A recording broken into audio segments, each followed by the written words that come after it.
मुख्य पात्र की कहानी में अविश्वसनीय घटनाएं एक खूबसूरत कमरे से शुरू होती हैं जहां सुंदर फूलों के अलावा गहरे रंग का अनोखा फर्नीचर भी है, जहां लड़की लाल बालों और गार्नेट आंखों के साथ अलग अलग धुनें गाती है। महिला ने अपने हाथों में तेल के रंगों से सना हुआ एक ब्रश पकड़ रखा था और वह मुस्कुराते हुए कैनवास को देख रही थी और कैसे विभिन्न स्ट्रोक और रंग धीरे धीरे पूर्णता के संकेत के रूप में उस पर दिखाई दे रहे थे। महिला ने अलग अलग रंगों वाले लंबे और मोटे सफेद कैनवास पर एक निर्णायक स्ट्रोक लगाया ताकि जल्दी से मास्टरपीस को पूरा किया जा सके और उसके प्रयासों को देखे। यहाँ तक कि युवा नायक की हथेली भी रंग से ढकी हुई थी, क्योंकि उसकी उंगलियों ने ब्रश को जाने नहीं दिया बल्कि लगातार कैनवास पर इसे घुमाया।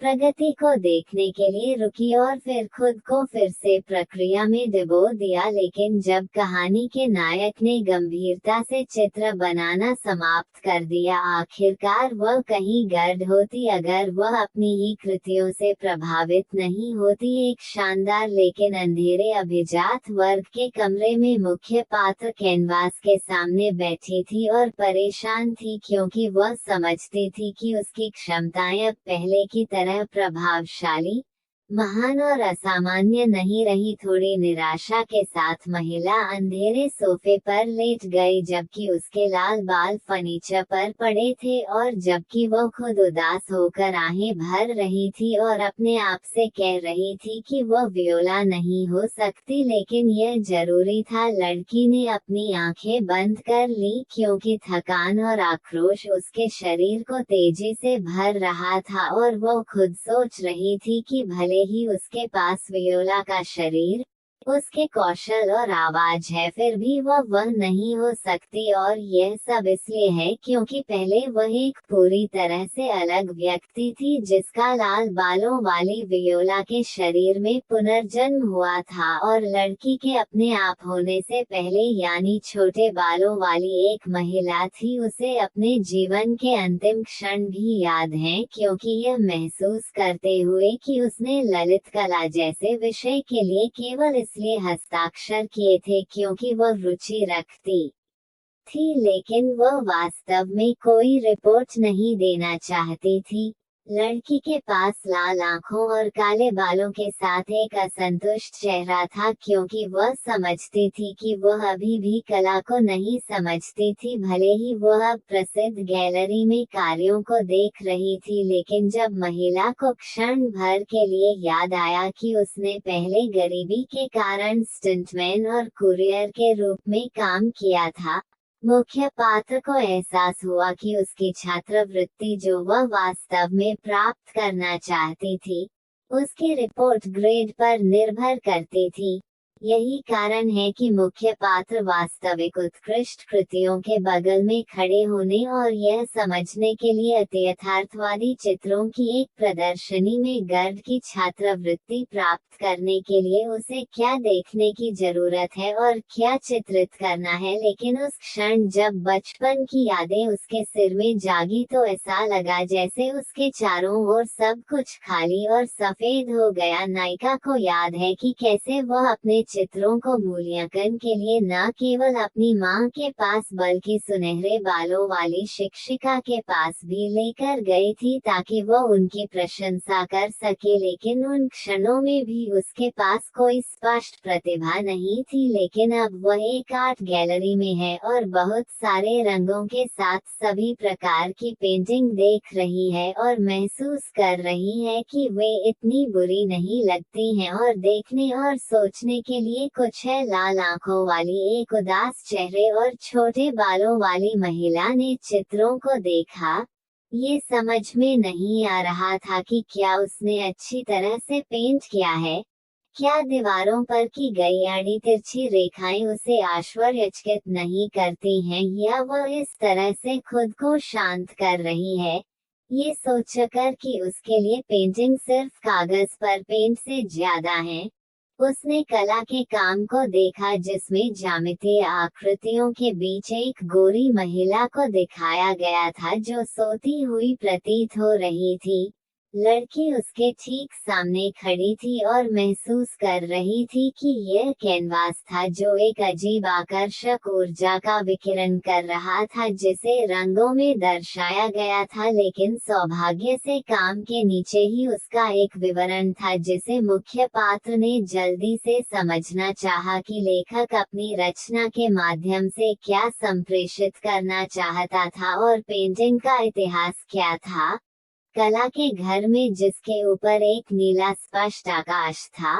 नायिका ने विवरण पढ़ा और जाना कि रहस्यमय सफेद महिला वाली पेंटिंग कई लोगों को पता है, वो विभिन्न स्थानों पर गई है, यही कारण है कि यह प्रसिद्ध है। लेकिन जब मुख्य पात्र ने ध्यान से पढ़ा कि कैनवास मानव इच्छाओं को पूरा कर सकता है तो उसकी आंखें आश्चर्य और घबराहट में तुरंत चौड़ी हो गई, जैसे कि वास्तविक दुनिया में ऐसा कैसे संभव है। गैलरी पूरी तरह से खाली थी, इसलिए लड़की रहस्यमय काम के सामने अकेली खड़ी रही। ये समझ में नहीं आ रहा था कि क्या हो रहा था और कैसे पेंट और कागज एक इच्छा को पूरा कर सकते हैं। लड़की ने अपनी बाहों को पार किया और महिला की पेंटिंग को संदेह से देखा। खुद से सोच रही थी कि क्या यह इच्छाएं इतनी उदास होकर उसने अपना गला साफ करने और बोलने के लिए अपने हाथों को अपने होठों पर रखा। उसके हाथ एक साथ जुड़ने वाले थे क्योंकि उसके सिर में महिला सोच रही थी कि वो यहाँ गुस्से से चित्रों को देखने नहीं आई थी बल्कि आशा के लिए आई थी, इसलिए उसने कम से कम एक पल के लिए अपनी हथेलियों को जोड़कर अपनी आंखें बंद करने और मुस्कुराते हुए अपना मुंह खोलने के लिए इच्छा करने का प्रयास करने का निर्णय लिया। नायिका ने कहा कि अगर वह इच्छाएं प्रदान करने में सक्षम हो सकती है तो वह चाहती है कि वह जीवन जीना शुरू करे जो उसने पहले कभी नहीं जिया था। महिला ने अपनी आंखें खोली क्योंकि उसने महसूस किया कि उसके शब्द चित्रों के लिए केवल खाली ध्वनियां थीं। इसलिए उसे इस बात की चिंता नहीं करनी चाहिए कि कोई उसे सुन रहा है और उसे अपनी इच्छा पूरी होने पर खुश होना तो और भी कम चाहिए। इस स्थिति में नायिका ने केवल मुस्कुराया और अपना हाथ अपनी बेल्ट पर रखा और यह भी कहा कि चित्र में परिवर्तन, क्योंकि वह पूरे समय उसे ध्यान से देख रही थी। और फिर उसने अपना हाथ नीचे कर लिया और छाया को ध्यान से देखने लगी और यह नहीं समझ पा रही थी कि क्या उसने फिर से पेंटिंग में अज्ञात महिला के चेहरे को करीब से देखने की कल्पना की है। लड़की को एहसास हुआ कि वह अब मुस्कुरा नहीं रही थी और उसे चिंता करने की कोई बात नहीं थी क्योंकि उसे लगा कि उसने केवल कल्पना की थी कि उसने इसे प्रकाश के कारण देखा था। हालांकि उस समय वर्दी में एक युवक जो परिसर की रखवाली करता है अचानक महिला के पीछे प्रकट हुआ और तुरंत लड़की की ओर अपनी उंगली से इशारा करते हुए उसे चित्रों को न छूने का आदेश दिया। हालांकि नायिका ने इसकी योजना नहीं बनाई थी।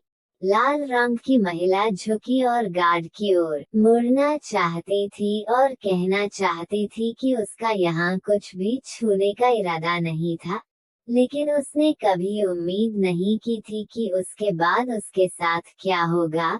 तथ्य यह है, सदमे में और रहस्यमय घटनाओं के बाद उसके गालों पर धीरे धीरे ठंडे पसीने की एक बूंद बहने लगी। मुख्य पात्र ने खुद को पहले से अज्ञात कमरे में पाया जहां एक सुंदर खिड़की थी, जिसमें एक काला पर्दा और अंधेरा फर्नीचर था, जो स्पष्ट रूप से अभिजात वर्ग के महान लोगों के लिए था। ये बिल्कुल वही कहानी थी जो मुख्य पात्र के पास थी। यही कारण है कि वह चेतना खोने के तुरंत बाद एक नए शरीर में जाग गई। अपनी लाल आंखें खोली और महसूस किया कि उसका जीवन वास्तव में नाटकीय रूप से बदल गया था क्योंकि वह बिस्तर पर वी के शरीर में पूरी तरह से अपरिचित जगह में जाग गई थी। शानदार सुसज्जित अपार्टमेंट के चारों ओर देख रही थी और केवल यह महसूस कर रही थी कि वह एक खूबसूरत महल में थी। जागने के तुरंत बाद लाल बालों वाली सुंदरता बिस्तर से बाहर निकल गई और अपने सिर को पकड़ना चाहती थी और उसके चेहरे पर डर था। ये समझ में नहीं आ रहा था कि उसने क्या गलत किया और उसके साथ क्या हुआ। महिला ने चारों ओर देखा कि वह सिर्फ एक खूबसूरत कमरे में नहीं थी, अपने नए चेहरे, बालों, आंखों और शरीर को किसी भी क्षण दूर से देखने की तैयारी करते हुए उसने पहले ही देख लिया था कि किसी कारण से उसके प्रतिबिंब में एक लाल रंग की आभा थी, जैसे कि उसके रूप में कुछ उज्ज्वल था, और उसने अभी तक यह अनुमान भी नहीं लगाया था कि यह विशेषता उसकी सियाराई और बाल थे। आश्चर्यचकित नायिका ने खुद को आईने में देखा और महसूस किया कि वह सिर से पैर तक बदल गई थी, क्योंकि अब उसके लंबे चमकीले बाल थे, कम आकर्षक लाल आंखें और एक अनोखा रूप था जिसके कारण यादें तुरंत उसके सामने आ गईं।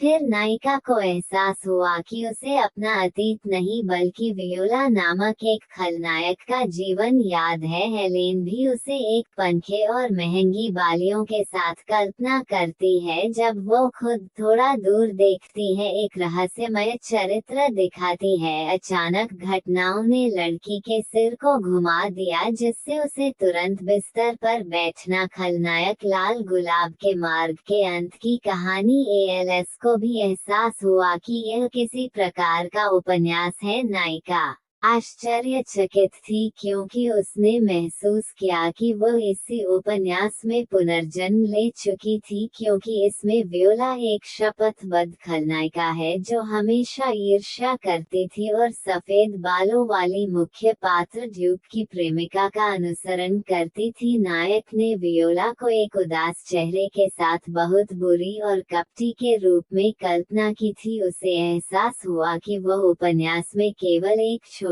पात्र है, विशेष रूप से एक नकारात्मक पात्र जिसे खलनायक माना जाता है। पुस्तक को यादृच्छिक पृष्ठों पर खोलने पर महिला को एहसास हुआ कि वह विएटा के रूप में पुनर्जन्म लेने के लिए बदकिस्मत थी, क्योंकि वह पहले से जानती थी कि वह कहानी के अंत में मर गई थी, क्योंकि एक बुरे पात्र से एक बार फिर से ऐसा होने की उम्मीद की जाएगी। सफेद बालों वाले ड्यूक की कल्पना करते हुए नायक को याद आया कि वियोला ने पूरी तरह से यह जानते हुए भी कि उसका पहले से ही एक प्रेमी है, अभिजात को बहकाने का प्रयास किया था, लेकिन वो बुरी बनी रही। अगले ही पल वियोला को याद आया कि वो फर्श पर बेजान पड़ी थी। उसे एहसास हुआ कि वही ड्यूक उसे मार देगा, जिससे उसका दयनीय, निस्वार्थ, उदास, ईर्ष्यालु जीवन समाप्त हो जाएगा। सभी सबसे भयानक घटनाओं को याद करते हुए उसने इस तथ्य के बारे में सीखा कि उसने पहले उपन्यास पढ़ा था। लड़की ने किताब को अपनी हथेली से बंद कर दिया और अपने हाथ से उसे ढक लिया और खुद से कहा कि उसे यह पसंद नहीं है। लेकिन नायिका अविश्वसनीय घटनाओं से और भी अधिक हैरान थी जो उसने किताब बंद करने के तुरंत बाद घटित हुई, जिसे उसने आश्चर्य भरी निगाहों से देखा, जैसे कि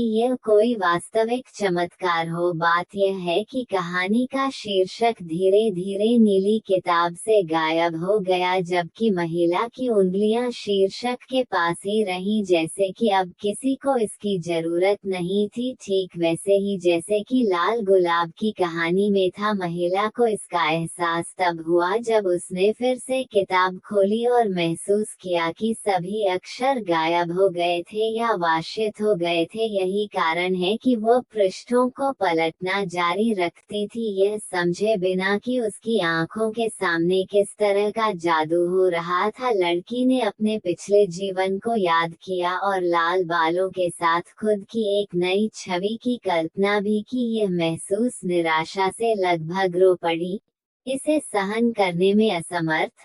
उज्ज्वल स्क्वायर कैसल में महिला चिल्लाई, क्योंकि अचानक हुए परिवर्तनों ने उसे न केवल चिंतित किया बल्कि नर्वस ब्रेकडाउन के लिए भी मजबूर कर दिया, जैसे कि यह उसके लिए एक मृत्यंत और अंत था। लेकिन उसने निराश होने की योजना नहीं बनाई थी। इसलिए उसने अपने हाथों को मुट्ठी में बांध लिया और बड़े बिस्तर पर बैठी रही और सोचती रही कि वह इतनी आसानी से हार नहीं मानेगी, इसलिए वह सब कुछ करेगी ताकि उसका जीवन दुखी और व्यर्थ ना हो। अपनी मुट्ठी को अपने चेहरे पर लाते हुए अपना सिर भी नीचे किया और मुस्कुराई। महिला ने सोचा कि अब से वह विला की उबाऊ और नीरस जिंदगी नहीं जिएगी, बल्कि वह सब कुछ मौलिक रूप से बदलने जा रही थी।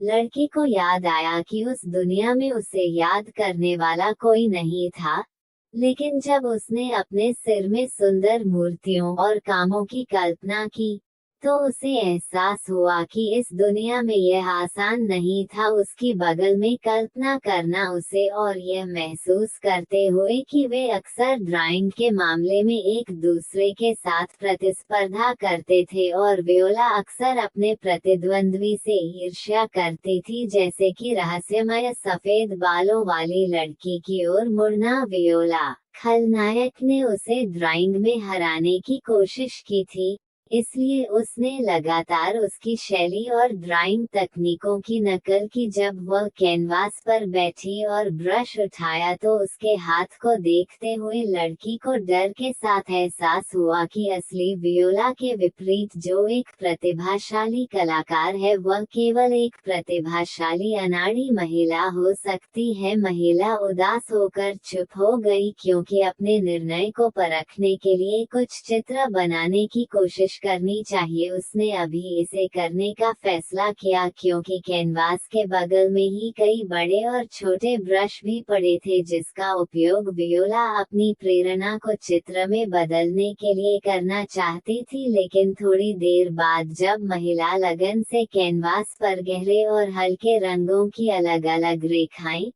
रूपरेखा और स्ट्रोक बना रही थी, वियोला ने अपने काम को सदमे में देखा, यह महसूस करते हुए कि सब कुछ केवल बदतर होता जा रहा था। वह पहचान से परे पीली हो गई जैसे ही उसने ब्रश अपने हाथ में लिया और अपनी ड्राइंग को देखा, यह महसूस करते हुए कि हालांकि वह वियोला के शरीर में थी और उसके हाथ थे, वह कभी भी अपनी क्षमताओं को वापस नहीं पा सकेगी। यादें खत्म हो गई और उनके साथ भविष्य के लिए ताकत, जिससे मुख्य पात्र सोफे पर तबाह हो गया और उदासी के साथ पीला पड़ना जारी रहा। महिला कई लोगों के लिए आश्चर्य की बात नहीं होगी कि वह कुछ समय के लिए अपनी क्षमताओं को खो देगी और आमतौर पर थोड़ा बदल जाएगी, केवल ये समझते हुए कि अब वह निश्चित रूप से रवीना के साथ प्रतिस्पर्धा करने में सक्षम नहीं होगी, क्योंकि वह चित्र बनाने में असमर्थ है।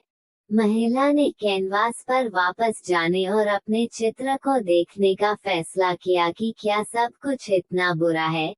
कैनवास को अपने हाथों में लेते हुए वह बस मुस्कुराए और महसूस किया कि वह निश्चित रूप से एक भयानक चित्रकार थी और उसे इसके लिए किसी तर्क की भी आवश्यकता नहीं थी। वहां खड़ी थी और सोचती रही कि वह कैसे था। कहानी के मुख्य चरित्र रॉबिन उसकी नीली आंखों और बालों की कल्पना करते हुए खुद को बता रही थी कि वह ड्राइंग के लिए अविश्वसनीय प्रतिभा वाली थी। विएटा के अतीत को याद करते हुए महिला को एहसास हुआ कि रेडिर सरपट दौड़ती रही कि क्या वह अपने कर्तव्यों का पालन करने के लिए अपने कक्षों में प्रवेश कर सकती है, केवल तभी जब मुख्य पात्र ने उसे प्रवेश करने की अनुमति दी। एक सुंदर और थोड़ा चिंतित श्यामला उसके शयन कक्ष में प्रकट हुई, जो वियोला से डरती हुई प्रतीत होती है, क्योंकि वह उसे आशंका और डर से देखती है। ऐसा लगता है कि महिला को नौकरानी का नाम याद था, क्योंकि वह पहले ही उपन्यास पढ़ चुकी थी और इसलिए उसे देखते हुए उसने उसे जीना के नाम से संबोधित करने का फैसला किया। लेकिन उसने महिला को सीधे संबोधित करते हुए सुना और भी डर गई। लेकिन एक डरी हुई नौकरानी की मीठी आवाज ने उसे केवल इतना पूछा कि उसे लेडी रीना की मीटिंग में जाना है और इसलिए उसे तैयार होने में मदद करनी चाहिए। लेकिन लाल बालों वाली सुंदरी ने उसे देखते हुए केवल इतना कहा कि उस स्थिति में वो खुद तैयार हो जाएगी और उसे किसी की मदद की जरूरत नहीं होगी। लेकिन महिला का जवाब सुनकर जीना फूट फूट कर रोने वाली थी। यही वजह है कि वियोला ने उसकी तुलना एक हैमस्टर से की जो केवल इसलिए रोता है क्योंकि उसे डर है कि वो एससीआर करेगी और बाद में उसे डांटेगी। वियोला को देखा और उसे शांत करना होगा जिससे उसके गाल एक मुस्कान में फैल गए जो केवल नौकरानी को डरा सकती थी क्योंकि उसने पहले भी अपनी उपस्थिति से सभी को डरा दिया था। वियोला एक गर्म मुस्कान का चित्रण करना चाहती थी लेकिन उसके मुंह से जो कुछ निकल रहा था वह एक भयानक चुड़ैल थी जिसके चालाक डरावने चेहरे के साथ उसने नौकरानी को देखा जिससे वह डर के मारे दूर हो गई और कहा कि वो उसे छोड़ देगी। मुख्य पात्र को ये भी समझ में नहीं आया। उस पल महिला को एहसास हुआ कि उसे लाल थोड़ी खुली पोशाक पहननी होगी। ये समझ में नहीं आ रहा था कि वियोला के सभी आउटफिट इतने खुले क्यों थे। हालांकि आईने में खुद की प्रशंसा करना जारी रखते हुए महिला ने पोज दिया और सोचा कि यह एकमात्र ऐसा आउटफिट है जो उसे सूट करता है और वह खुद को पसंद करती है, इसलिए वह अन्य ड्रेसों को नहीं देखने जा रही। जानकर में नहीं आया उपन्यास भी होगा इसलिए उसने एक कोशिश करने का फैसला किया। अपनी शक्ति से जलती हुई लग रही थी जो सभी को अपनी सामान्यता की शक्ति दिखाने के लिए तैयार थी, जबकि एक भयभीत जेना दरवाजे पर उसके बगल में खड़ी थी और महिला से पूछ रही थी कि क्या उसने तैयार होना समाप्त कर दिया है। उसके मकसद से प्रेरित होकर महिला ने अपना सिर उठाया और एक असली खलनायिका की तरह हंसी, क्योंकि वह सभी को अपनी खोई हुई क्षमताओं और मूर्खता को दिखाने वाली थी। यह मजाक के रूप में कह रही थी, गंभीरता से नहीं। लेकिन जेना ने अपने सामने केवल मुख्य चरित्र को क्रोध और कपटी योजनाओं से जलते हुए देखा, जो वास्तविक आग की तरह जल रहा था, जिससे वह और भी डर गई, यह महसूस करते हुए कि वियोला नाटकीय रूप से बदल गई थी। समय बीत गया और इसलिए लड़की जल्दी से भूरे रंग के साथ गाड़ी में बैठ गई। Stone road. गाड़ी में बैठे हुए भी महिला को दृश्य देखने में आनंद नहीं आ रहा था, इसलिए उसने शीशे पर हाथ रखा और गाड़ी की खिड़की से बाहर आश्चर्य से देखा, जैसे उसने अपने जीवन में ऐसा कभी नहीं देखा था। हालांकि वास्तव में ऐसा ही था। महिला ने कई मध्ययुगीन शैली के घरों को देखा, जो न केवल साफ सुथरे थे, बल्कि स्नो वाइट भी थे, जिसने वियोला को आश्चर्यचकित कर दिया।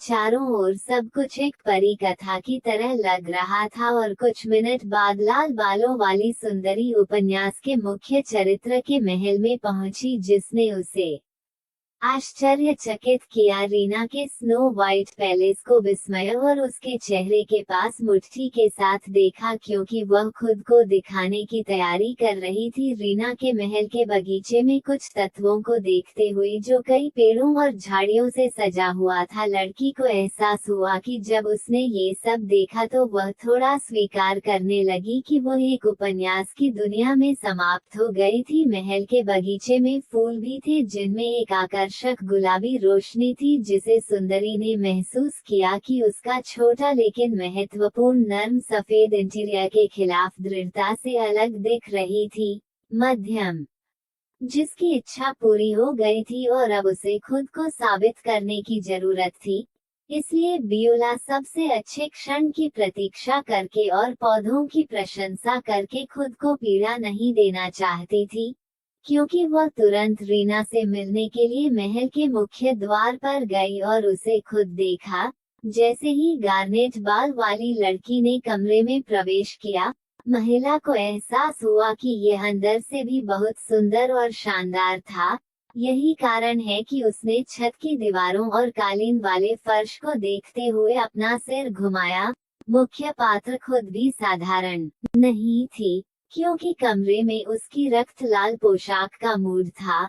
क्योंकि सबसे दूर की महिलाओं ने भी उससे कुछ नहीं कहा, अपने चारों ओर एक अंधेरा आभा बना लिया और उसे संदेह के साथ देखना जारी रखा, जबकि उनके आसपास की महिलाओं ने एक शब्द भी नहीं कहा, उसे बिल्कुल भी नोटिस नहीं करने का नाटक करते हुए चित्र बनाना जारी रखा।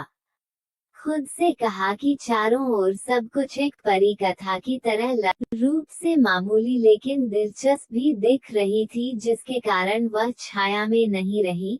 वह खुद अपनी दोस्तों को इंतजार नहीं कराना चाहती थी, इसलिए वह तुरंत कमरे में प्रवेश कर गई जहां सभी महिलाएं पहले से ही अपनी एम्बा आंखों से उन्हें देख रही थीं और बैठक में प्रत्येक को विनम्र आवाज के साथ बधाई दे रही थी। लेकिन जैसे ही मुख्य पात्र ने एक शब्द कहा, लाल बालों वाली सुंदरी अकेले ही केंद्र के करीब चली गई और महसूस किया कि कोई भी उसे देखकर खुश नहीं था। लेकिन एक बार फिर उसने मुस्कुराहट के साथ अपनी आंखें बंद कर ली और खुद को खुश करने की कोशिश करते हुए कहा कि सब कुछ इतना भी भयानक नहीं था और उसे बस धैर्य रखने की जरूरत थी, क्योंकि अब वह आज यहाँ पेंटिंग दिखाएगी और वह पहले से ही ब्रश उठा रही थी। कहानी के नायक के शब्दों ने रॉबिन को इतना छुआ कि वह रोना चाहती थी जब उसने वियोला को ये शब्द कहते सुना, जबकि उसके पीछे वे कलाकार ने नायिका से पूछा कि वह क्या योजना बना रही थी। लेकिन जब रॉबिना के दोस्तों ने केवल विएटा से पूछा कि उसके साथ क्या गलत है, सामने बैठ गई और करके इतनी भयानक मुस्कान लड़कियों और था और उसे बस धैर्य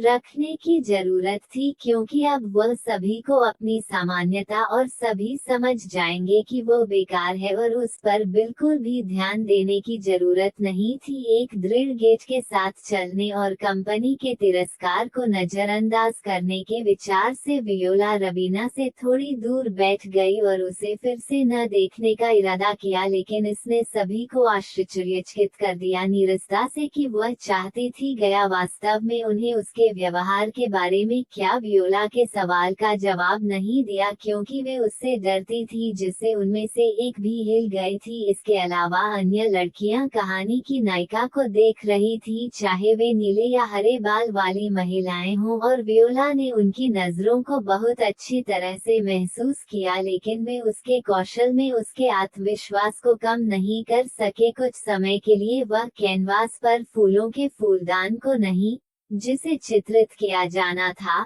बल्कि केवल ज्यामितीय आकृतियों में उसकी रूपरेखा को चित्रित करने में सक्षम थी। लड़की अपनी स्वयं की रचना को हैरानी से देखती थी, क्योंकि वह समझ नहीं पाती थी कि यह अच्छी है या अन्य लोग इस पर कैसी प्रतिक्रिया देंगे। लेकिन वह सोचा लिए कुछ भी नहीं है, इसलिए उसे किसी बात का पछतावा नहीं होगा, क्योंकि वास्तव में वह ये सोचकर चित्रकारी और कला में सफलता के लिए प्रयास नहीं चाहती थी कि वो पूरी तरह से स्वतंत्र व्यक्ति है। उसने अपने प्रतिद्वंद्वियों द्वारा पहले बनाई गई पेंटिंग्स को पहले से ही दीवार पर सुंदरता के एक सच्चे आदर्श के रूप में टंगा हुआ देखा, क्योंकि वे यथार्थवादी ढंग से चित्रित की गई। एक बात तो तय है कि उसके दोस्त स्पष्ट रूप से प्रसन्न नहीं होंगे, क्योंकि वे उससे अधिक की उम्मीद करते थे। वो और भी अधिक व्यंग्यात्मक ढंग से मुस्कुराई, क्योंकि उसने सोचा कि सब कुछ इतना भी बुरा नहीं था और उसके पास खोने के लिए कुछ भी नहीं था, इसलिए उसे किसी बात का पछतावा नहीं होगा, क्योंकि वास्तव में वह सफलता के लिए प्रयास नहीं करना चाहती थी। हो सकती है जैसा उसने गार्नेट बाल वाली लड़की में प्रदर्शित किया था, जो शब्दों की अपेक्षा करती थी। वह बहुत हैरान थी महिला का उस दिशा में देखा, चिंतित कि वे उसकी पेंटिंग पर चर्चा कर रहे थे। नीले बाल और हरे बाल वाली लड़कियां मुख्य पात्र की पेंटिंग को घूर रही थी, जबकि वह उनके पीछे थी और चुपचाप गुजरने की कोशिश कर रही थी। लेकिन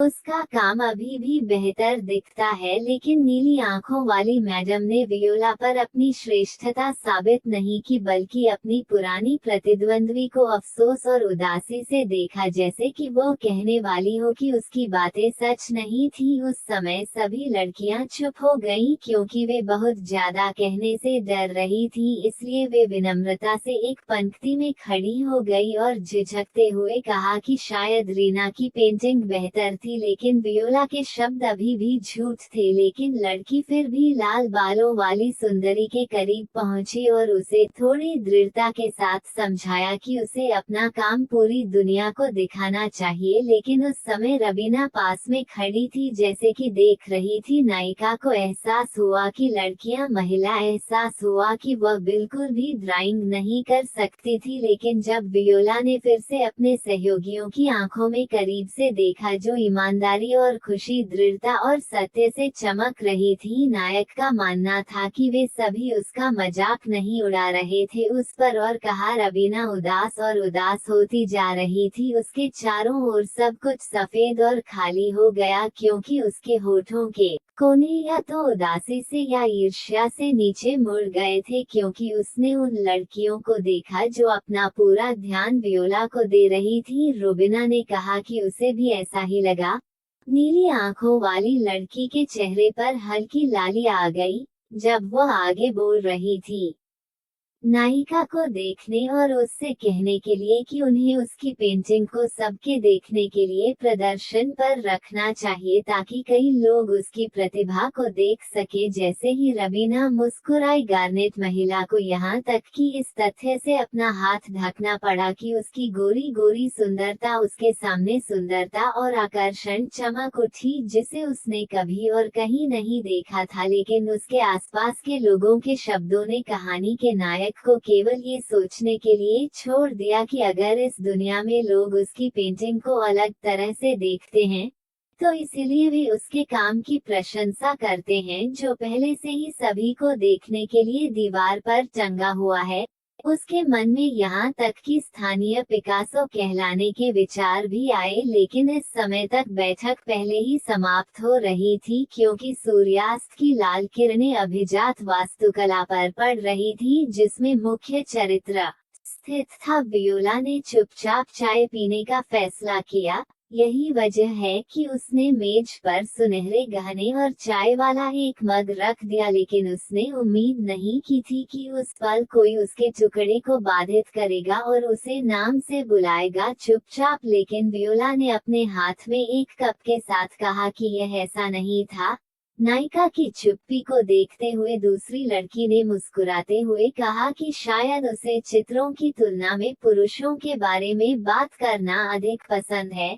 लेकिन उसके बगल में बैठी बॉब वाली महिला केवल थोड़ा घबरा गई, लेकिन इससे मुख्य पात्र शर्मिंदा नहीं हुआ, क्योंकि उसने केवल कुचिती ने मुस्कुराते हुए अपने बालों का एक ताला ठीक किया और कहा कि उसे पुरुषों की सुर्खियों में रहने में कोई आपत्ति नहीं है, क्योंकि वह जानती है कि वे अक्सर उसे पसंद करते हैं। कुछ अभिजात वर्ग के पीछे भागो साथ नहीं जानती थी कि रबीना स्वयं ऐसी बातों पर क्या प्रतिक्रिया देंगी, लेकिन वे बहुत हैरान थी जब वह गुस्सा भी नहीं हुई या हंसी नहीं, बल्कि बस चुपचाप पास में चाय पी। उसके जीवन में सब कुछ बदल गया था। वह अब उसके पीछे नहीं भागना चाहती थी। महिला ने अपने हाथ में पेंट के साथ एक ब्रश पकड़े हुए कल्पना की, जो कागज के एक टुकड़े पर एक नई कृति बनाने वाली है, ये सोचकर कि वह एक शांत जीवन जीना चाहती है। लेकिन अगर उसकी पेंटिंग्स को मान्यता दी जाती है तो वह अपने बचपन के सपने को पूरा कर सकती है। लेकिन इस समय युवा महिलाओं ने खुद वियोला से सुना कि वह अब पुरुषों की संगति में नहीं रहना चाहती। उसे आश्चर्य से देखा और पूछा कि वह ऐसा कैसे कह सकती है। वियोला ने अपने दोस्तों को देखकर अपना सिर खुजलाया। उसके चेहरे पर एक हैरान करने वाला भाव था और सोच रही थी कि उसने ऐसा क्या कहा था जो उन्हें उसके अचानक निर्णय से इतना आश्चर्यचकित कर देगा कि अब के बीच उसकी मांग नहीं रहेगी। हालांकि मुख्य चरित्र के विचार और प्रतिबिंब वाष्पित हो गए जब उसने रॉबिन को अपनी आंखों से देखा, लेकिन पहले जैसी नहीं, जिसने उसे अविश्वसनीय रूप से आश्चर्यचकित कर दिया और उसकी पलकें ऊपर उठ गईं। बात यह है कि मुस्कुराहट के साथ कि अब उनके चेहरे पर कोई नहीं है। जैसा कि उनमें से एक ने रवीना को देखा और उससे पूछा कि क्या उसके बारे में कई लोग जो अफवाहें फैला रहे थे वे सच थी, लेकिन इस समय वियोला खुद केवल रीना को देख रही थी। ये समझ नहीं पा रही थी कि उसका मूड अचानक इतना बदल क्यों गया था और क्या ये पुरुषों और उनके ध्यान के बारे में बातचीत की वजह से था। वह थोड़ी उत्साहित लग रही थी क्योंकि वह अपनी दोस्तों को जिज्ञासा से देख रही थी, क्योंकि उसके आसपास की लड़कियां उससे अफवाहों के बारे में पूछने लगी, जैसे कि क्या ये सच है कि उसने हाल ही में ड्यूक इवान से सगाई कर ली है। एक काले बालों वाली सुंदरी जो नीले रंग की पोशाक में थी अपने हाथ मले, क्योंकि उसने हाल ही में इवान से सगाई कर ली है, ने अपने हाथों को रगड़ा और मुस्कुराते हुए रवीना से कहा कि वे एक दूसरे के लिए अविश्वसनीय रूप से उपयुक्त थे, लेकिन वे उसके रहस्यों और रिश्तों के बारे में अधिक विवरण जानना चाहते थे। लेकिन जब बातचीत इवान जैसे व्यक्ति पर आ गई तो नायिका के दिमाग में एक प्रकाश बल्ब चमक उठा। समझ गई कि वे पहले से ही एक जोड़े थे। उज्ज्वल और प्रकाश के बीच उसके सिर में उसकी मुस्कान की कल्पना करते हुए नायिका ने महसूस किया कि उसने पहले जो पुस्तक पढ़ी थी उसके विवरण से देखते हुए उसका एक अविश्वसनीय रूप और एक महान चेहरा था। महिला ने उसे अभिजात वर्ग के लिए उपयुक्त कपड़ों में या अधिक सटीक रूप से सोने के तत्वों के साथ एक बर्फ सफेद वर्दी में कल्पना की, क्योंकि वह एक साधारण रईस नहीं है बल्कि एक सम्मानित ड्यूक है। उसके सिर को झुकाते हुए गार्नेट बालों वाली लड़की ने सोचा कि वह कितना अविश्वसनीय रूप से आकर्षक था, और अगर वह स्वतंत्र होता तो वह उसके प्रति कैसे आकर्षित होती।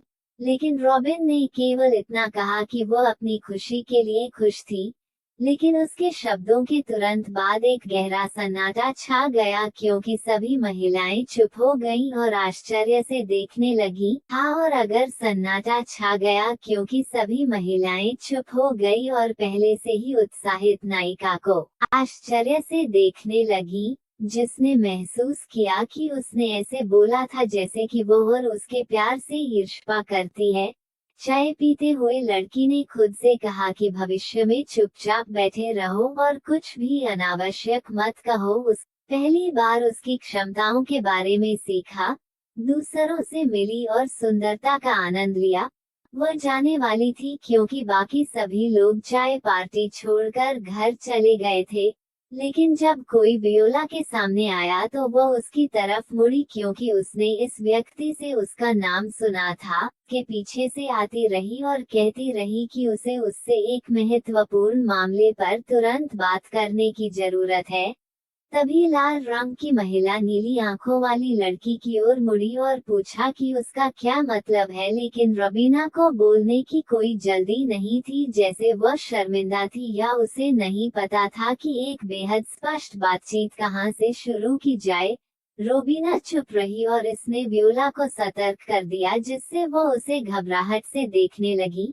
ये समझ नहीं पा रही थी कि उसकी गोरी बालों वाली दोस्त इतनी हिचकिचाहट क्यों कर रही थी, और उससे वह मांगने की कोई जल्दी नहीं कर रही थी जिसके लिए वह आई थी।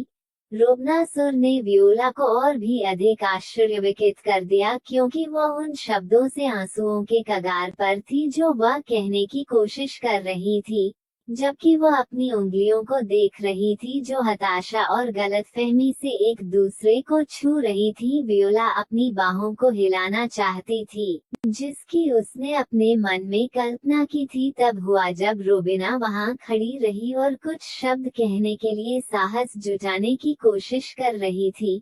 तब नीली आंखों वाली लड़की ने अपनी आंखों से आंसू पोंछना चाहा और नीचे देखते हुए वियोला से फुसफुसाया कि वह वास्तव में अंधेरे बगीचे में ड्यूक इवान के साथ लंबे समय से प्रतीक्षित सगाई नहीं चाहती थी, जहां पेड़ों की पत्तियां केवल सूर्यास्त की सुनहरी किरणों से प्रकाशित होती थीं।